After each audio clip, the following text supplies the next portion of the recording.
na jana tulishuhudia pia state sponsored violence pale Kenol Murang'A. Yale ambayo tunasema ya kuwa Inspector Generali wa polisi aache sarakasi ambayo anazungusha Wakenya nayo. Mlisikia jana akisema anafanya uchunguzi.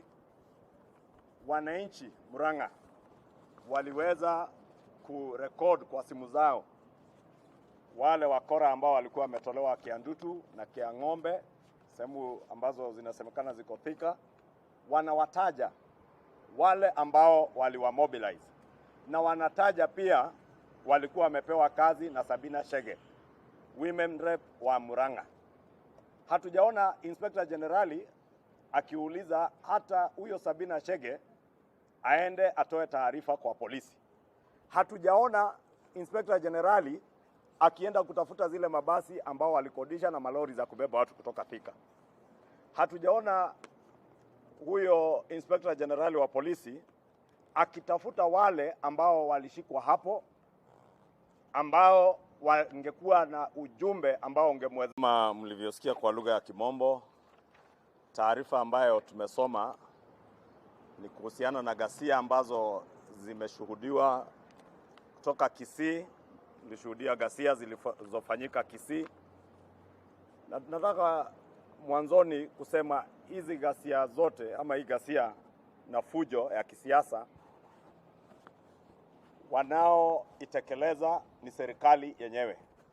Ni state sponsored violence. Ile ilikuwa Kisii ilikuwa state sponsored. Niliona vitisho Kajiado na Kakamega pia ya state sponsored violence. Na jana tulishuhudia pia state sponsored violence pale Kenol Murang'A. Yale ambayo tunasema ya kuwa Inspector Generali wa polisi aache sarakasi ambayo anazungusha Wakenya nayo. Mlisikia jana akisema anafanya uchunguzi. Wananchi Murang'A waliweza kurekod kwa simu zao wale wakora ambao walikuwa wametolewa Kiandutu na Kiang'ombe, sehemu ambazo zinasemekana ziko Thika. Wanawataja wale ambao waliwamobilize, na wanataja pia walikuwa wamepewa kazi na Sabina Chege, women rep wa Murang'A. Hatujaona Inspector Generali akiuliza hata huyo Sabina Chege aende atoe taarifa kwa polisi. Hatujaona Inspector Generali akienda kutafuta zile mabasi ambao walikodisha na malori za kubeba watu kutoka Thika. Hatujaona huyo Inspector Generali wa polisi akitafuta wale ambao walishikwa hapo na wananchi, ambao wangekuwa na ujumbe ambao ungemwezesha kufikia wale walipeana pesa. Inashangaza waheshimiwa Ndindi Nyoro na Alice Wahome, ambao Mheshimiwa Ndindi Nyoro jana alisema kanisani mchana hadharani ya kuwa alikuwa amemjulisha DCC commissioner wa pale Murang'A yale ambayo alikuwa amepata taarifa alikuwa yakipangwa, na alikuwa yakipangwa na nani. Fedha zikitolewa na Mheshimiwa Sabina Chege, pesa ambazo zilitoka kwa ofisi ya rais hapa. Na ndio tunasema Inspector General wa polisi aache kucheza siasa, sababu wale wakuu wake walioko kwa hii ofisi ya rais hapa, PS Kibisho, CS Matiang'i, wanajua pesa zilitoka wapi. Wanajua ni nani wanao sponsor hii violence yote. Na nimesikia wenzetu kutoka ODM wakisema mambo ya hasira. Tunataka tuambie walio na hasira ni wale ambao wanataka tuishi kwa siasa za kikabila. Na hasira yao ni sababu tunatoa watu kwa siasa za kikabila, tunaelekeza watu kwa siasa zile za hustler nation, na hizo ndizo zimewatia ghadhabu na hasira. Na ndio unaona sasa wanataka kuleta fujo baada ya ule mpangilio wa mbeleni wa kumuita naibu wa rais mwizi. Wameona umetubukia mbali, sasa wameanza nyingine ya vita. Nataka nirudie, ni state sponsored violence. And let me just make it clear in English that what we are witnessing today is state sponsored violence, and I have no fear of contradiction to state that it is indeed state sponsored. If it was not state-sponsored, you would not be seeing the kind of drama the IG is taking us through. Yesterday, the IG told the country that they were conducting investigations. You don't need to be a neurosurgeon to be able to get the people, the goons who were arrested on the ground by the members of the public. The police were there. The police supervised the condoning of roads and burning of tires.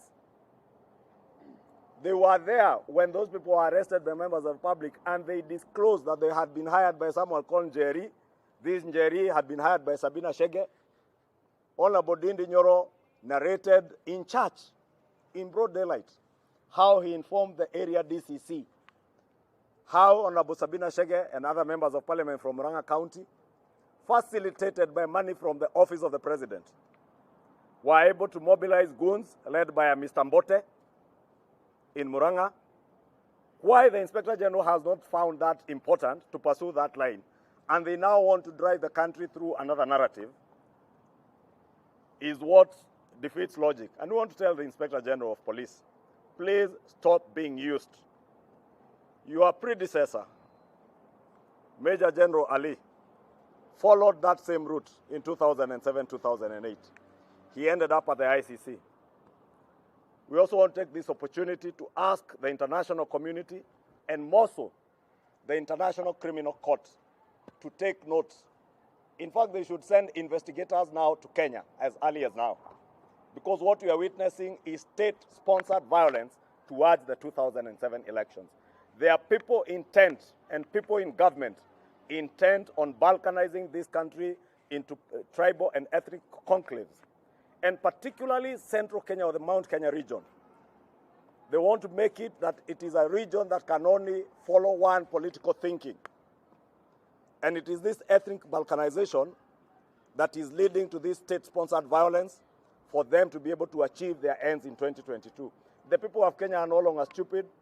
They have refused to be balkanized into their ethnicities, because they have now realized that those who balkanize them into their ethnicities only enslave them using their tribes. And therefore, let them not continue being angry with the hustler narrative, because I've seen ODM and their leader are very angry with the hustler narrative. We want to tell you and tell ODM and the country that indeed those of us who subscribe to the thinking of one nation and one Kenya, we shall remain steadfast. We shall not depart from the hustler narrative. I heard Reverend Kobia of NCIC yesterday purport that Rwanda went the genocide way because of narratives like the hustler narrative. Let me tell you, Rwanda, and tell Reverend Kobia, Rwanda went the way it went because of the ethnic balkanization narratives that are being advanced by the state and sponsored by the state today. And the IG should not look any further beyond the office of the president, beyond the office of his boss Matiang'i and PS Kibisho. If you want to investigate, start from here, this building here. Start from Sabina Chege.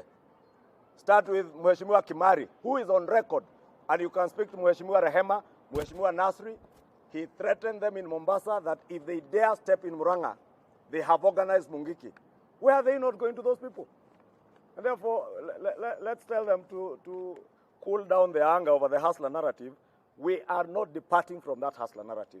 And we want to assure them that the national conversation will change from power to empowerment, from ethnic balkanization to the hustler nation narrative. That we can assure them.